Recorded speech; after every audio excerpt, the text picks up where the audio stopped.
guys, thanks for joining us back here on the Spirit of Freedom podcast. We are your hosts, Ben and Abby Brinkerhoff, and we are so excited to discuss the Spirit of Freedom with you today.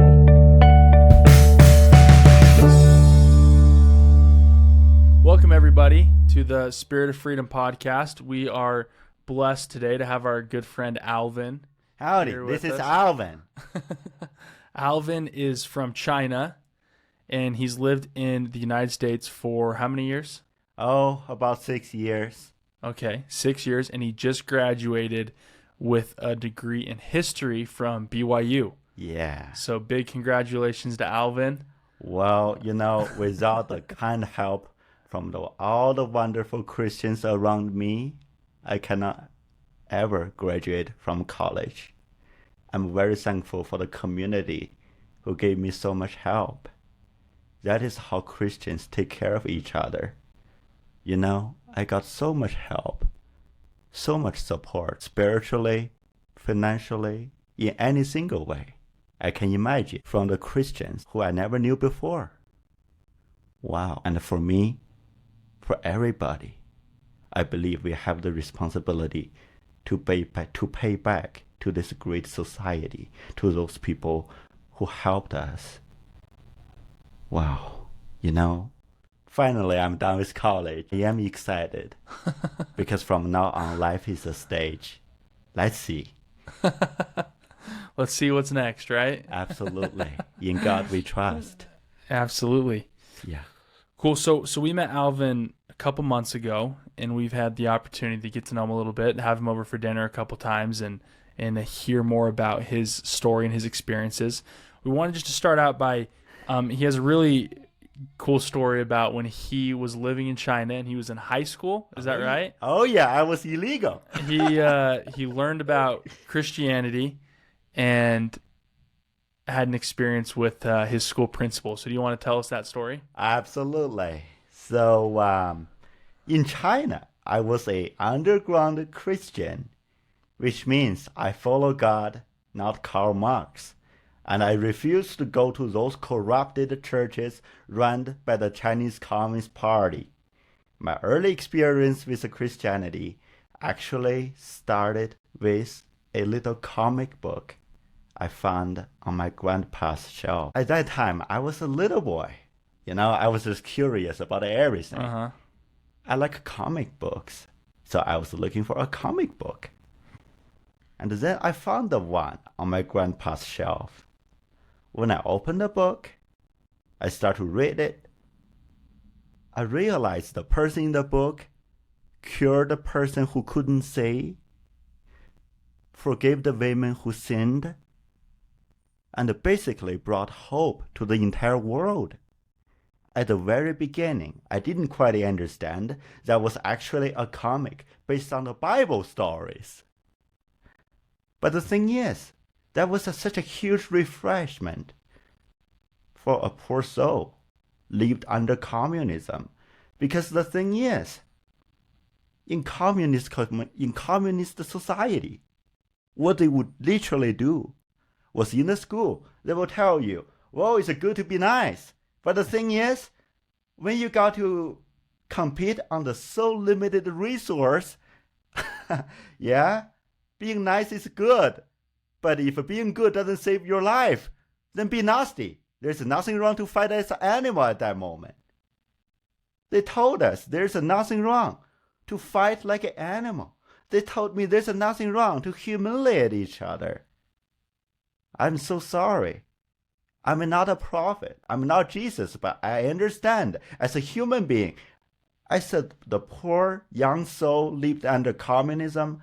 I know that is not what human beings supposed to live their lives.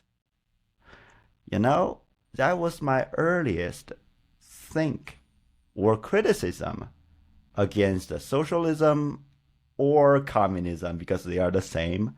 So I started to look for information about what real Christianity, what true Christians, and what the Western society who were saved by Jesus Christ's Spirit do. I was doing that through VPN. And just for your information, VPN is a tool that you can install on your device. And with this tool, you can visit the websites blocked by the Chinese Communist Party. And the websites blocked by the Chinese Communist Party are actually pretty common in our Western society because we actually enjoy the freedom of speech. I give you an example. Google was blocked by the Chinese government. Wikipedia was blocked by the Chinese government. Fox News was blocked by the Chinese government. Voice of America was blocked by the Chinese government. BBC was also blocked by the Chinese government. Even NASA was blocked for once. Wow. The thing is,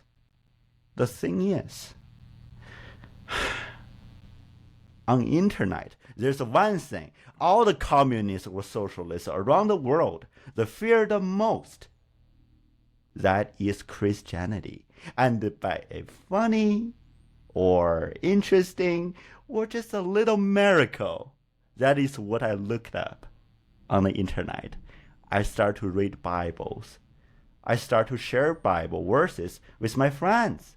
I start to share VPN with my friends in high school under the terrible regime because I believe, well, if I cannot save the entire world, actually I want to do something for the community around me. They need to listen to the truth. And then something happened. Somebody reported me to the principal. I think that person said I was sharing Christianity and I was sharing VPN because that is what the principal asked me not to do. And that is the and here's the my experience with the principal. There's one time I was at school. Somebody came to me, say, Alvin, go to the principal's office. He wants to talk with you. I feel like, well, okay, I'm a high school student. You want to talk to me? I don't know what it's about, but I'd better comply, right? Yeah. So I went to his office. And then the principal had a really bad face. He looked at me and asked me, Alvin, do you know what you're doing? You know, in China, you don't have the right to keep it quiet. So you do not criminalize yourself. But I understand that I do not talk myself into troubles. I said, sir, I don't know what it's about. And the principal said, Alvin, you are sharing VPN and Christianity, as well as those terrible political opinions in my high school. What are you doing? I didn't know how to answer that. And then the principal said, if you keep doing that, I'm going to expel you. Do you understand?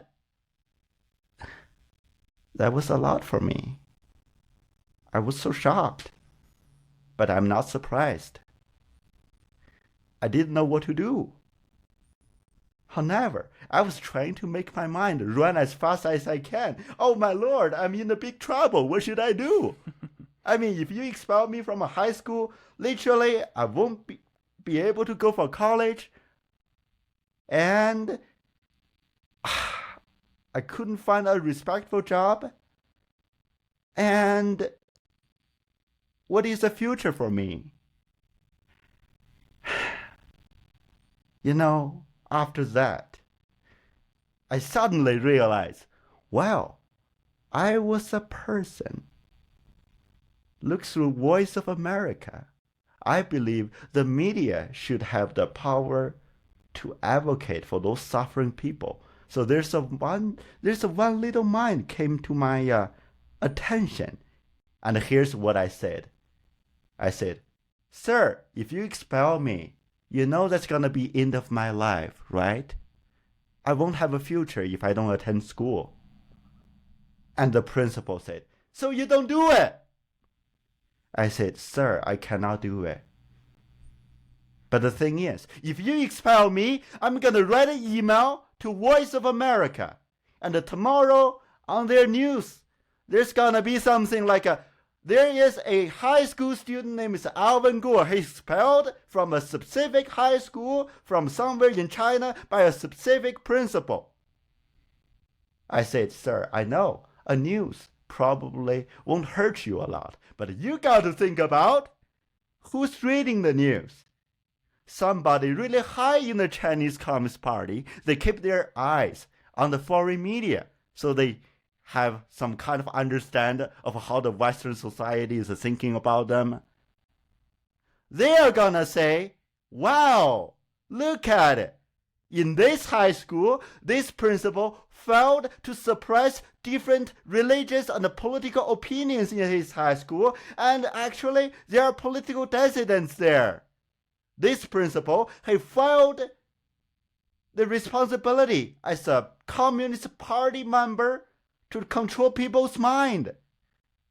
So I said, sir, if they say this news, you're going to lose your membership of the party, you're going to lose your job, you're going to lose everything you have.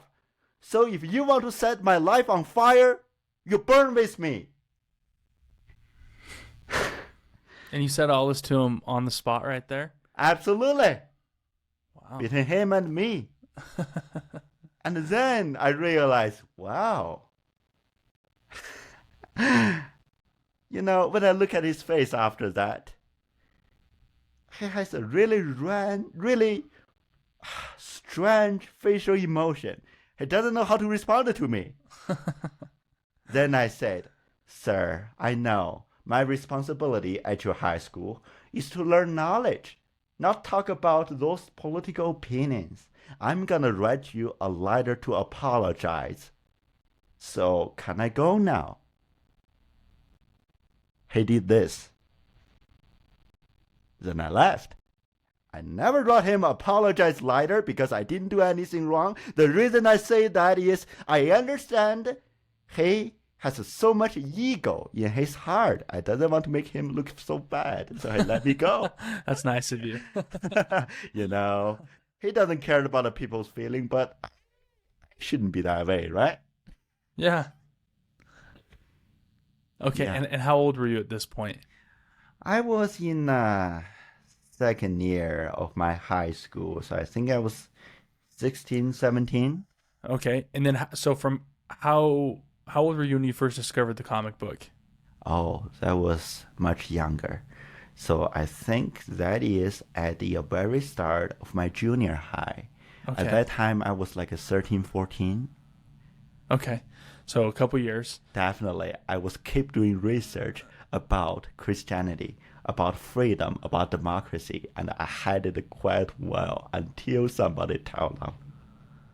So what was it about from that first comic book? What was it about Christianity, about freedom, about democracy? What was it about those things that made you want to learn more? Because the thing is, here's the thing. In the comic book, talk about Jesus Christ. There are so many spirit of you. You don't think about yourself when you stand up for injustice. You serve the people. You bring them hope. You bring them the water of life. And Jesus Christ in that book, he was a person carried the cross. He was a person took all the pains I can ever imagine. He was a person, he never thought about himself, but always think about, how do I save more people? That sincere spirit, you don't find it anywhere else. You don't find it on Xi Jinping. He's Winnie the Pooh. You don't find it on Mao Zedong. He's a person has only one interest, that is killing the people. Wow, Jesus and our eternal Father, they are strong to save, and the communist tyrannies, they are strong to kill. You don't have to be a genius to understand what is good. You just listen to the pure voice in your heart. You say a prayer. Oh, eternal Father, I'm confused. I want to be good. those people around me, they don't allow me to be good. They don't even allow me to think about this way. Then you realize you don't belong there. Wow. That's beautiful. Thank you so much. Very well said. Thank you. That's so much. So let me ask you this then. When you started learning more about Christianity, what difference did it make in your life?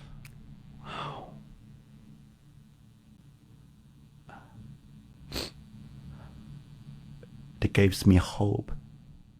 It gives me hope. The thing is, everybody understands China is a really high pressure society. Nobody enjoyed it. But people don't know what's wrong. People don't know what actually the world outside China is like. But when I do research about Christianity, when I look at the real news beyond the Great Firewall, I realize there's a group of people. They are kind. They are compassionate. They refuse to surrender to injustice. There are many people. They still think about what is the best for the society. They are working hard to make it happen. Those are the people overseas. The Chinese government always told us, the foreigners, they humiliated the Chinese race, the Chinese nation, and we got revenge for that. But the thing is, when I realized there are so many kind Americans, they donate whatever they have to those poor suffering people in Haiti, in China, in Mexico. I realized, wow, even the Chinese people and the Westerners, they might look different, but the spirit in their shells, those are the same. We are all children of God. I realize, wow, there are some of my missing brothers and sisters overseas, and they agree with what I'm thinking about. It gives me hope. It gives me hope that I realize I wasn't fighting alone. That is what Christianity ever offered to poor Alvin overseas at the very beginning. Seriously, that's like a living water. You drink it, you never feel thirsty again. Wow. I feel like my life is more meaningful to join the crusade for freedom. Wow. So thank you for that. Oh, thank you so much for listening. Of course, that was very well said. Thank you. So that happened with your principal. Yes. And then what happened from there for you to come to America? Absolutely. After that happened, actually, it was a really rough time.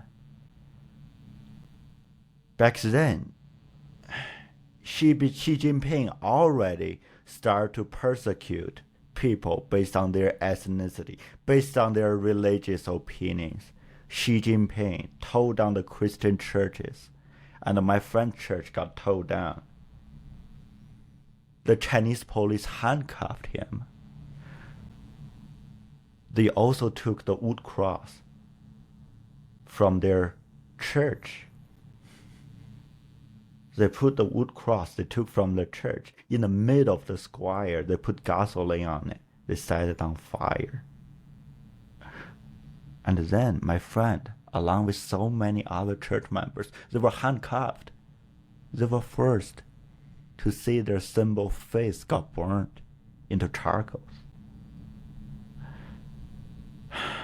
And then there's one thing.